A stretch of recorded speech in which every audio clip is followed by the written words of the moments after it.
어쨌든 선고가 계속 지연되면서 이를테면 아까 말씀드렸던 4월 18일 문영배, 이미선 두 진보 재판관의 퇴임까지 선고가 나지 않게 된다면 민주당 입장에선 진보 재판관의 인원수를 채우는 것도 중요한 문제로 보입니다. 그래서 마은혁 후보자 재판관 임명 계속 주장하고 있고, 그에 더해서 말씀 주셨던 헌법재판관 임기 연장에 대한 법안도 발의하겠다, 이런 논의들이 나오고 있습니다. 하지만 위헌 요소 적지 않다고 하는데요. 지금 보시는 것처럼 후임자를 임명할 때까지 전임자 임기를 연장하려는 이 법안이 7년 전에도 논의가 됐던 바가 있습니다. 당시 국회에서 이 법안 발의에 대해서 검토 보고서를 냈었는데, 정치적인 이해관계에 따라 의도적 또 악의적으로 후임 선출을 지연시킬 우려가 있다. 그리고 이 임기가 자의적으로 연장된 재판관이 내린 결정은 결코 공정하다고 볼 수가 없을 것이다. 이런 보고서도 같이 나왔다고 합니다. 최정우 의원님. 아니, 그렇게 저는 어렵게 생각할 이유가 없다고 생각해요. 헌법에 보면 헌법재판관의 임기가 6년으로 돼 있습니다. 그렇죠? 네. 근데 헌법재판소법이나 이런 데 보면 연임은 할 수 있다고 돼 있어요. 근데 임기 연장은 할 수 있는 조항이 어디에도 없어요. 그러니까 4월 18일이 되면 네. 문영배, 이미선 재판관은 퇴임을 해야 되고 임기가 끝나는 거예요. 만약에 그 사람들을 다시 임명하고 싶으면 그러면 이제 재임명을 추진하는 것 외에는 방법이 없어요. 왜냐하면 헌법에 명시돼 있거든요. 6년이라고. 그럼 6년 끝났으면 나가야 되는 거죠. 4월 19일부터는 그 사람들은 헌법재판관이 아니에요. 네. 그런데 그걸 지금 헌법에 있는 걸 어기고 법으로 만들겠다? 그거는 법을 배운 사람으로서 할 수 있는 일도 아니고, 그건 뭐 법적으로는 우리 뭐 구자령 변호사가 말씀을 하시겠지만, 이거는 우리 국민들이 봐도 아니 헌법에 있는 것을 법으로 어기겠다 이런 얘기가 되잖아요. 네. 뭐 어이없는 일입니다. 그래서 이건 법적으로도 따질 것도 없고 정치적으로도 아마 저런 주장을 하는 즉시 대단한 역풍을 맞을 것이기 때문에 민주당이 궁극적으로는 저는 하지 못할 거라고 봅니다.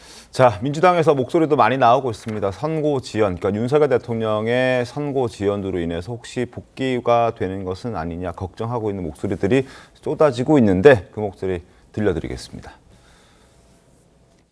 봄날씨가 수상합니다. 헌법재판소도 수상합니다. 선고 기일 지연은 파면 지연이다. 파면을 지연하는 것은 곧 윤석열의 복귀를 꿈꾸고 있는 재판관 또는 세력이 있다는 반증이다. 그리고 현재는 우원식 국회의장이 제기한 한대행의 마재판관 임명 보류에 관한 권한쟁의 심판과 헌법재판관 임시주의를 구하는 가처분 신청을 신속히 인용해 줄 것을 강력히 촉구합니다. 그러니까 마은혁 재판관 후보자 임명하라 요청에 더 나아가서 마은혁 후보자에 임시적으로 재판관 지위를 부여해야 한다, 이런 가처분 신청까지 내린 겁니다. 그런데 이 부분 헌재에서 이미 안 된다, 이렇게 얘기를 한 적이 있습니다. 들려드리겠습니다.